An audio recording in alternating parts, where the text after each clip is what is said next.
Okay, so hi Jay, welcome to the podcast and thank you for agreeing to share your story with us. So let's go back to 83. Hi, Shami. Thank you first of all for inviting me, and I was very keen in sharing these recollections or to refresh my memory.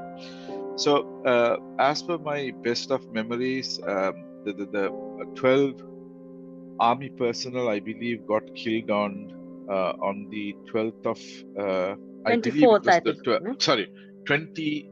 No, they got killed on the 22nd or 21st. Okay. Sorry, no, 12th of July. If I because Uh-huh. hold on, was it 12th or 20? Uh, 23rd was a Monday, isn't it? no, 25th was a Monday. Right. So 25th, right? So Yes. they got ambushed on the 23rd, Right. and we were living in Wattala. That's basically where we Yeah. were born and Mm-hmm. raised, and we were Uh-huh. home. I would call it my hometown is Wattala. Okay. And Sunday night, while being at home and of course getting prepared for the next day's schools, we heard sort of murmurs from here and Mm-hmm. there. And at that time, I don't think we even had a telephone in our house.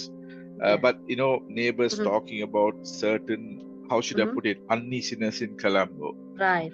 So next day morning, we were all sort of sent off because me and my brother attending at that time Hindu college, which is in Bambalapitiya, Yeah. which is a long bus ride, and Right. easily it takes about an hour and a half. Oh, yes. And Yeah. we packed our lunches, left home, I think around 6, even probably before that, we had to start walking to the bus Uh-huh. station, which was very far away. And then um, we reached school by around 8 or 8:30 or maybe 7:30.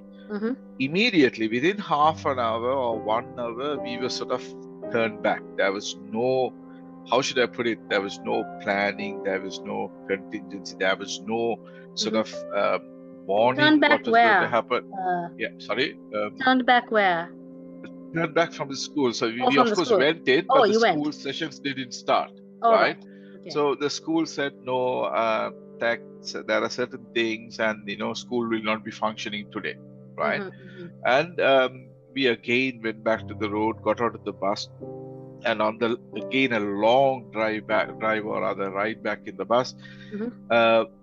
So we need to go via sort of Kotehena, Fort, Oh, yeah. Kotehena, Mattakudiya, Totlanga, Mm-hmm. Paliaguda, and reach Wattala.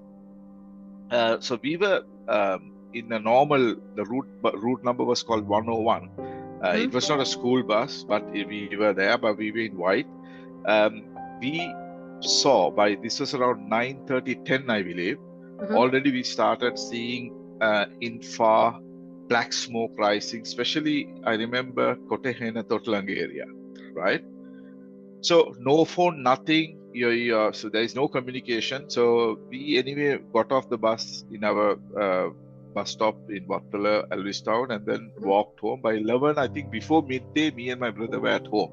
Mm-hmm. And by that time, my mom's our neighbors have started like warning us, saying that there is certain element of uneasiness and probably unrest. Mm-hmm. 12:30 or 1:30, my sister arrived back. My sister was studying at Good Shepherd Convent in Kotehena. Okay. She was able to tell a better story, better update. What I mean by that is, while she being in school, surrounding Tamil businesses and shops have been attacked and set on fire. Mm-hmm. So school had taken a decision of ensuring that everyone was kept inside, and they were told, because they were all, it's a ladies' school, they were categorically told to use the school bus and go back. Okay. So my sister also found her way back home. By around 1:32, the kids were back home. My brother was my eldest in the family, my sister, and then I was the youngest. Mm-hmm.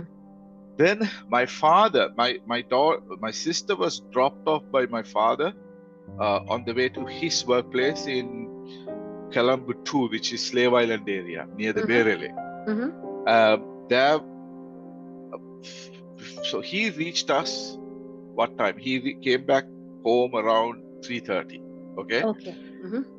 2:33, I believe. And then he said he has got attacked, not physically, while coming because of traffic jam and all. He has come through Main Street. There were several things were basically thrown at him. I think he was telling me that a textile store was being looted and set on fire, and people were throwing those to stop the vehicles and check whether you were a Okay. Tamil person or a Was he Sinhalese driving person. or was Yeah, he he was on? driving. He was Okay. going no, he was going in a car, and he was the only person driving back. All right. And in one place, obviously, you see, me being born and raised there, my Sinhalese, spoken Sinhalese is quite fluent. And if I speak Sinhalese without my name being known to anyone, I can pass off as I would not get caught. But my father can manage Sinhalese, but the moment he opens his mouth and speaks, anyone can catch that he is not a native Sinhalese speaking person. Yes. So with that also in mind, he sort of not ran through, but forced his way through while driving through the crowd. He was saying, I think I even ran over a guy's leg or something, and he managed to come home by 3:34. Okay, from my best memory, yeah. Right. And in our house during that time, you see, we had this student exchange scheme. Our family enrolled in one of them, especially for my sister, and we had a exchange student from USA, Wisconsin. Okay. She was a 17-year-old teenager. She was, I think her name was Anne. I don't know her surname. I can't remember her surname, but so she was at our house because before she being allowed to come and stay with us, the U.S. Embassy and the USIS came and checked our house, and so she was living with us. By that time, it was about 2 weeks she has been with us. Okay. And we were so Alvistown in total 54 houses got burnt on that 25th in Alvistown. In Alvistown alone, because it's a mixed population, but there were a lot of Tamil houses. Okay. And in our bylane itself, or the 7th cross, from the top of the road itself, there was a Tamil house. So Mr. Sundaram Pillai, Anthony Pillai, and ourselves, easily we were the 4th in the row. Okay. Now, and our neighbors all Sinhalese. So on one side there is one Mr. Abhiratna, and then on the other side there is a guy called Premaratta, who was a sub post officer, sub post postman, and the immediate neighbors, two of them. I think we call him David Bass at that time because he was a carpenter. And Mr. Abhiratna came and told us at the top of the Alvistown, the Cyril Matthews gang had been unloaded, right? I don't know whether you know this. I mean, I have very good vivid memory about all these names. And if you check your records, you know Cyril Matthew was. His racism was so extreme that even Javardhana kicked him out, right? Yes. And they had this. If I'm not mistaken, I think the Grama Sevika list. So they knew where the houses were. It was like a proper planned this thing. Yes. Anyway, they said, listen, forget the stuff. You all come over to Abhiratna's house. So my father said, okay. My mom and sister were asked to climb over a very tall wall, which was separating our houses, and they were there. And within about an hour, again, before night fell, we heard the top of the road house, because you can hear this horrendous noise, like, window shattering, and then doors being broken down. And when they sort of go with a thud, you can really hear them. Then again, the next famous thing is the black smoke which juts out. Yeah. So we heard and saw the first top of the house being set on fire, and then they approached to the second house, set that on fire. Before they could come to the 3rd and the 4th, which was us, right? Right. Mr. Abhiratna and Mr. The David, we call him the David Basunna, he was a carpenter. They sort of, blocked with their own bodies, blocked that gang which is advancing. They couldn't save the first two houses.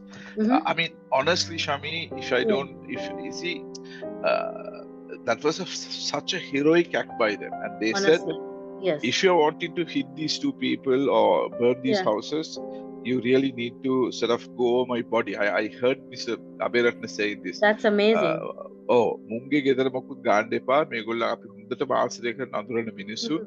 And he really put his foot down and he managed to stop the crowd and turn it back, right? So that first wave,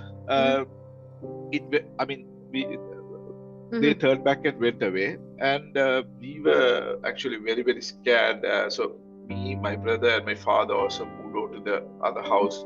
And inside that, Mr. Abhay Ratna's 4-bed house, there were already about 24 people, right? Because that Mr. Abhay Ratna's house was immediately neighboring certain Tamil houses from our back end of the house. Oh, I see. And those houses didn't escape, all got burnt. And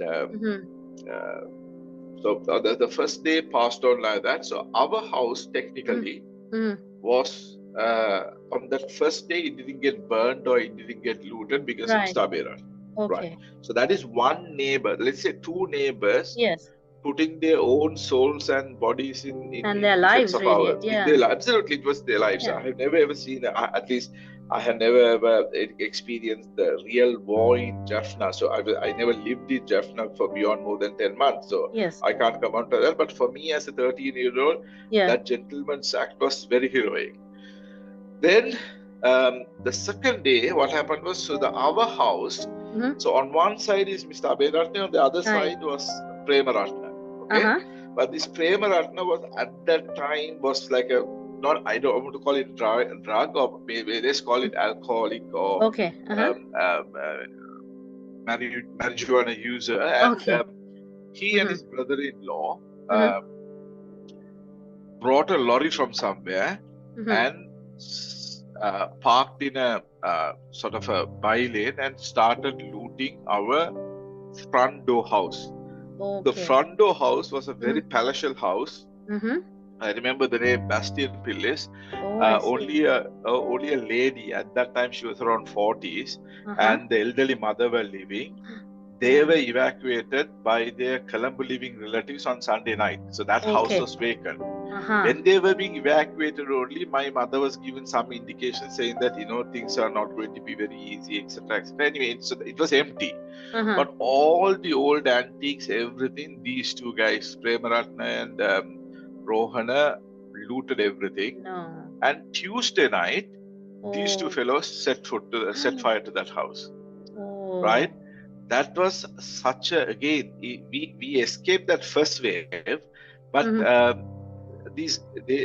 but we didn't realize while we were living in or rather staying in the Mr. Abhay Ratna's house, the same fellows have come and tried to set fire to our house also, right? Okay, so they returned on the Tuesday. Yeah, they returned. The so-called local gang, the Cyril Matthews gang, which came with a planned vengeance. They could, for some reason we didn't get attacked by them. But these two local gangs, so as a 30-year-old, something which I have found to be found it hard was, while there are such good souls, as well as you get, so again that helped me to not categorize everyone as a bad person or every person from one race. So even now as a 53-year-old, my best friends, if I take 5, 3 of them are Sinhalese people, not all Tamils. That's anyway, so going back on that day, before that, Tuesday around 10 a.m., American Embassy and the Wattala police came in 2 vehicles, and the US citizen who was staying with us was evacuated. And she was like absolutely emotionally gone, because she was saying, okay, in a way she was being saved, or she's being saved and taken away, but the family with whom she was living for 2 Yeah. weeks. Yeah. Was like, so that was very tormenting to that girl, and I I can also didn't imagine. understand why. Okay, Yeah. you carry on, you go on. I mean, you Yeah. there's no problem for you, right? So Yeah. we were so actually, as you were saying, very resilient, but she was like howling and crying and Oh. begging with those people to do something and all. But what could the Wattala police do? Like, they were Yes. outnumbered anyway. That's right. Not that I'm sympathizing with them, Yeah. Yeah. Of course. but that's the reality. Yeah. Mm-hmm. So she went away. So at least we were happy that she was safe. Yes. Then Tuesday night, we knew our front part of the veranda, everything. I can hear it being, the glass shattering, everything. But over the whole night, we didn't dare going over and checking. We didn't see the whole house burning, because I Uh-huh. was wondering. Next day morning when we went, so we all have our own theories. In the veranda, there was an attempt to set the place up on fire, right? Uh-huh. Uh-huh. So a corner with certain, like we used to call a divan, like a Yes. sofa Like a kind of a settee, thing, like a thing. settee kind of a thing, a divan and an armchair, which my grandfather used to use. That was set on fire. That has burned and it has gone up this. I mean, ceiling was totally blacked out. Mm-hmm. However, I believe there were remnants of water and sand inside. So it's definitely one person set it up on fire. There was another person or people who had put out that fire also. Mm-hmm. Mm-hmm. Probably it was because of the very close, relationship we had with the other party. But the party who came and hit and attacked, I knew they were the same guys who looted and set that right front house on the second day, because that was not attacked by the Cyril Matthews crowd. Right. Then that day passed, and at that time we were rearing a chicken to get some additional income, and we had about 700 chicken, or rather roosters, and I remember coming over, and because there was no food, nothing, Yeah. so there was of course rice in Mr. Abiratna's house. So I remember coming in, cleaning up a few chicken Yeah. and taking over to the other place to cook and feed the 20 odd Yeah. people. Yeah. Thursday was fine, but then Friday it sort of really, really frightened us, because there was another crowd which came on Friday, right? Okay. I don't know whether you remember this, because there was this rumor which got spread, saying that The Koti Koti Davasa. Koti Yes. Havasa, something like that. Yes. Koti Hava, Koti Kolabatawa and all. Yes. That day, that crowd which came did not go after property, right? They were not bothered. They were not bothered to loot. I'm telling you, Shami, I know we both don't know each other, but they came up with so much of vengeance to kill and beat, right? That day is the only day where I really felt that, my goodness, this particular, of course, the Sinhalese person called Mr. Abiratna definitely saved around 20 souls. Because, of course, we were all in that house, right? Obviously, some people even came and asked, like, how do we escape this? Because if one guy comes in, but the two neighboring houses, Mr. Abiratna and the David Basunne, again they did the same thing. But this time, the Friday's crowd was not after looting or just burning the houses. They were actually, if you have got caught, they just wanted to kill. I don't want to repeat what we heard, that the things what they said, and we could hear. I mean, the 20 people. I mean, how much can a house handle? So this is like 15 feet away. The guys are shouting, and he never allowed anyone. And he said, "Minisokam dula gila," because all the neighboring houses was burning, or I don't know whether you have seen a house burning. Sometimes the houses burn for like a couple of days, because so even Thursday and Friday, the front door houses were still burning, like remnants were still burning. Our house looked as though like abandoned, because so those guys didn't bother going in, and this guy saved us. That's after that, of course, things came to a certain element of a lot of people in that house, Mr. Abiratna's house, except our family, because they didn't have any other place to go. They all went and sort of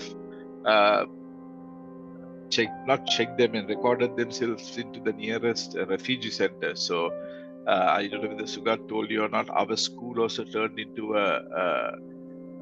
what do you call the Refugee center. refugee center, right? Yes. But of all this, the saddest part, okay, I don't know whether it was because our house wasn't burnt or anything.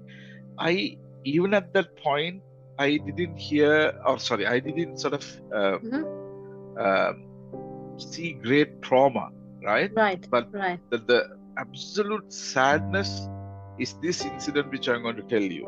Okay. So a couple of days passed. I'm not too sure whether it was within the first week or the second week. You know, this the on one side of the neighbor is such a, I don't know how to call it, but on one our house is in the middle. Both sides are Sinhalese people. On the left hand side of the house, they were so great, they were so heroic. On the right hand side, of course, they went and looted the front door house, attempted to loot us, but out of that crowd, one party for some reason put out our fire. That's how I remember, right? Otherwise, there was no reason why it has not caught and burned the whole house, but the front part of the veranda was burned. But 1 week later or whatever, you know, this particular guy who was calling me as Premaratna came to my father and said, I want, at that time, Rupial Dahad then, which is 1,000 rupees. He was saying, he was referring to the Friday scenario. Mama Togolang Berua, Mamitano Kome Kaurut Nakila, Geda Lagi, Kilamangulang Kome Ewa. Matter. So on that first day, my father. So basically, what he said was, I was part when the gang was coming, he stopped them. The Friday gang, yeah. The Friday gang. He stopped them. So he wanted 1,000 rupees. Killing. Yeah, and then that part was about the killing aspect, like that was the line he was using. Saved your life. Sorry, yeah, saved your lives. So first twice my father gave, right, because this is and things were still raw, Shami, at that time. Like, of course. And out of those, later on we found out there were 50 of our houses burned, and we were the only party who was still living still locally, right? Because when my father asked all of us and sort of pictured about refugee camps, none of us wanted to go. We said, okay, we have a place to live, and you know, we as impressionable kids saw people defending us. You hear what I'm saying? So there is good people in this world also, not every. So I was the youngest. My both the elder siblings definitely didn't want to go. I think my mom didn't want to go. And this continued for about 2 weeks. But my father, you see, not that you have free money to give this idiot every day. So within the first month, Shami, one day it was intolerable because he was really using absolute raw profanity on Sinhalese to us. And then that day my father couldn't take it. My father quickly sent my brother to Mr. Aberatna to come over, but even he heard it. Mr. Aberatna, before this commotion was going, the previous few days he used to come very meekly into our house and ask. So there was no commotion. But the third attempt, there was a big commotion, and hearing what is going on, Mr. Aberatna, he was an elderly gentleman, 60s, if I'm not mistaken, sent his young son, he was about 35 at that time. That guy came and gave him a thundering slap to this guy because he was very drunk and wandering around. And he went off calmly, and I don't know whether he had another dose after that. Came about 2 hours later, right?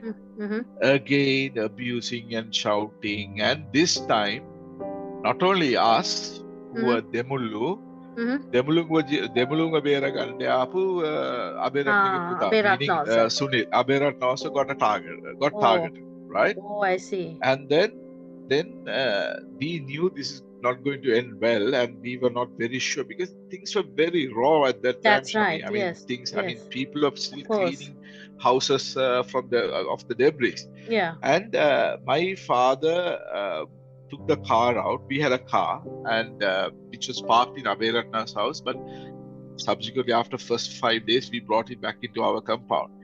We took the car, and my father and elder brother said, we will go to the police station and we're going to ask police. But because by this time, from a government point of view, I don't know how well you know the background. Initially, Jayawardena allowed this to happen, right? Yes, of To a course, great yes. extent, right? Yeah. But Thursday, Friday, when India gave certain warnings saying that you need to control this, there were shooting orders given. Right. And on Friday, in Alvis town, was the first shooting of a gangster who was looting people and trying to kill people. Yeah. So police was on their toes saying that if there was any major complaint, police was. So we took a chance, and while going to the police station, Mr. Aberatna stopped my father and brother, left, pulled out my brother and said, you stay home, because he was young, like an 18-year-old. Yeah. He did not want two Tamil people to go to the police station. Yes. Aberatna and Sunil got onto the vehicle, right? Okay. And this guy was now absolute profanity. I can't even imagine of repeating those words. Yes. And more now so against Aberatna, because he was so angry that Aberatna's son came and hit him, right? Yeah. Yes. And this is the saddest part to me. I mean, until today, of course, I don't cry about it, but it certainly really haunts me. 2 hours, 3 hours, no one came. It became midnight, past midnight, 2 a.m. And they never came. So we were really, now again, no phone. This is 1983. We got a phone in the house in 94. Yeah. Then my father and brother, my father came back with Sunil, the son. I saw Sunil, and Mr. Aberatna wasn't there. And Sunil was very, very, he went straight to his mom. So we jumped, we were up at that time, and we jumped over to see. Mr. Aberatna, I don't know whether it was because of all the bad, like, because that he was the for me, the definition of a gentleman, like epitome of a good, well brought up, human being, a gentleman. It doesn't matter to what class, like absolutely a gentleman, very educated and all. I don't know whether all the profanity got to him or whether all what was going on got to him. He suffered a heart attack on the way. No. So my father and Sunil, on the way to the police, he collapsed in the car, and they drove to the Wattala hospital. Or after that, there was a hospital, Ragama. No, Wattala hospital didn't take it, and then they went to Ragama, and he was dead on arrival. And I still, I think about that day, and I am ever so grateful to that gentleman. So even though these are all quite tormenting, he was also a victim, basically. Mr. He was also a victim. Mr. Aberatna was also a victim of this. And I also never built any hatred towards one race because this happened to us. Right? That's right. And I have some of the best Sinhalese friends. Even today in the morning, I came to office and I was chatting with one of my friends from 18 years old, and we were just discussing so many things. Of course, not about this, but so about that. In a way, I was glad that I experienced it. So because when after 3 months, Shami, the school didn't reopen, and my father said, listen, and we were studying in Tamil medium, and we took a decision to go to Jaffna to resume schooling, right? But when I went to Jaffna and was in Jaffna Hindu, because of this lack of experience about certain good Sinhalese people, the opinion, the completely Jaffna born and raised Tamil children had was very, very bad. So they were sort of pictured a very bad image of this.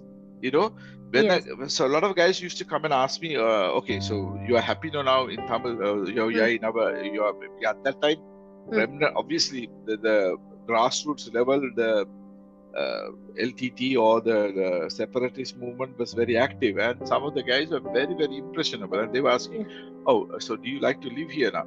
I Yeah. said, no, I want to go back to my place where I was. Honestly, I didn't want to go to Jaffna. 10 months Yeah. we lived and we packed and came back. Yeah. And at that time, he was saying that, oh, don't worry. If you want to live there, you know what he said? He was a 13-year-old Shami at that time. He said, he Mm-hmm. drew a map of Sri Lanka. Mm-hmm. He said, what she told me to show where is Wattala. I said, Yeah. here is Wattala. Where Uh-huh. is Puttalam? He didn't know. So, I mean, I said Yeah. Puttalam. As per our target, we will go up and catch Puttalam also, right? Mm-hmm. After Yeah. that, a little bit low, no. When our Tamilam we get it, you can go and live there. But as a 13-year-old, I thought to myself, this guy is, talking bonkers, Yes. Yes. Um, so It's so anyway, sad, so isn't it? Because e- children, how easily children also get drawn into e- these games, you know? exactly.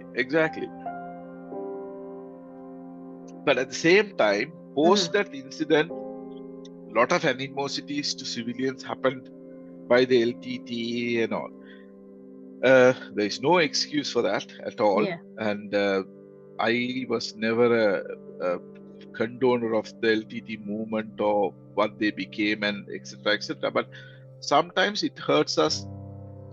The generation which was born after 85, Yeah. 90, Yes. they think of the Tamils as the people who produced LTT, very young That's right. crowd, the Yes. majority. So I, as a practice, don't discuss about this with anyone uh, who was not born, or at least a 5-year-old, 6-year-old killed in 1983, because it brings very, very sad memories, But by sharing your story and expressing your opinion like this, I think it's very important because the only way to move forward sometimes is to look back and look at both the good and the bad, you know. Absolutely, absolutely, I agree.